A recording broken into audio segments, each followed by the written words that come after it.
السلام عليكم، شلونكم يا حلوين؟ شو اخباركم؟ اليوم رجعت لكم بوصفة كتير من العالم بحبوها، وكتير من الصبايا والشباب سألوني عنها ومفكرينها سهلة. بالعكس، اليوم راح اعملكم المحلاية الشامية او كشك الفقراء. حلو باب الحارة وحلو المناسبات والافراح بسوريا وبالوطن العربي بشكل عام. هون عندي لتر حليب ذهبي كامل الدسم، وهون عندي كاسة سكر ذهبية وأنا خالط معها مستكة. طبعا المستكة هي غوالي مثل البوزة، يعني ما بصيرش محلاية بدون مستكة. وهون ماء الزهر حسب الرغبة. وهون عندي نشا بدي اضيف مع الحليب 3 معالق. طبعا هالمرة ما راح اعملها مثل القشطة، لا راح اضيفها كلها. وهون عندي سمنة حلو بدي احط نص معلقة مشان النكهة. وهون كريمة الحلو. وهون عندي فانيلا. وهون عندي لوز. وهون عندي فستق. لا تنسوا الاشتراك في القناة وتفعيل زر الجرس كي يصلكم كل جديد. أنا بتمنى منكم يا غوالي إنه في كتير عالم بتفوت بتشوف فيديوهاتي وما بتشترك. أهم شي تضغطوا على زر الاشتراك كي يصلكم كل جديد. يلا ننتقل للخطوة اللي بعدها. طبعا هلا حطينا السكر. طبعا السكر فيه معه 3 مستكة أنا طاحنهن. وحطيت معلقة كريمة ونص معلقة سمنة حلوب. وطبعا ماء الزهر اخر شي. وبدكم تضلوا عم تحركوا لحتى تحسوا انه ايدكم عضلت وتشوفوا انه بلش الحليب عندكم يجمد.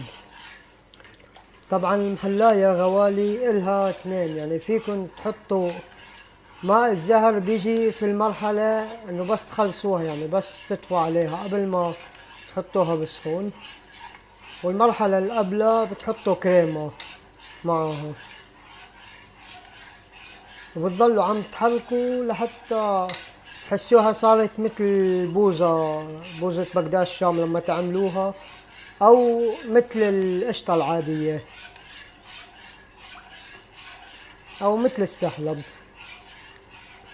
وطبعا اكتبوا لي في التعليقات شو بتسموها في بلدكم، واي استفسار او اي شي يعني عندكم استفسار عنه في اي فيديو من فيديوهاتي، او مثلا في شي مش عاجبكم في الفيديوهات خبروني.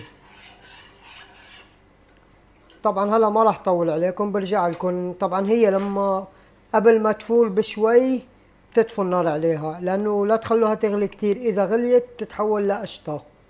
شوفوا لي على هالقوام وصلوا على النبي. ايه، الله يبارك له ابو عبود،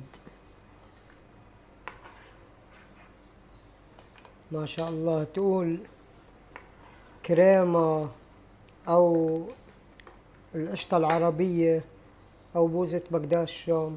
طلع عندي 4 زبادي، بسم الله ما شاء الله. دقتها حسيت حالي عم باكل من قلب الشام، حسيت حالي عم باكلها من الحمدية. طبعا فيه الفستق، فيه كتير عالم بتقولي انه ليش الفستق التركي انه يعني بيجي اخضر من الفستق العادي. هون في معلومة يا غوالي، الفستق التركي وهن بتركيا وفي بعض المحلات هون وبسوريا بيخلطوه هيك. الفستق بينحط عليه خلطة خضراء، مشان هيك بتلاقوا لونه فاتح وبجنن، يعني مثلا غير الفستق العادي. هلا هذا الفستق طبيعي، اما الفستق في الحلويات التركية بيحطوا له صبغة. ليش؟ مشان يظلوا محافظين على نكهة الفستق. بس انا ما بنصحش انه يعني يحطوا عليه فستق، يحطوا على الفستق صبغة، لانه بيخرب طعمة الفستق. شوفوا لي على المحلاية، هاي محلاية باب الحارة، والمناسبات الشامية كلها بنجيب من هاي المحلاية. طبعا هي مشهورة في كل العالم العربي، بس اكثر شي بالشام، لانه الشام هي اساسها.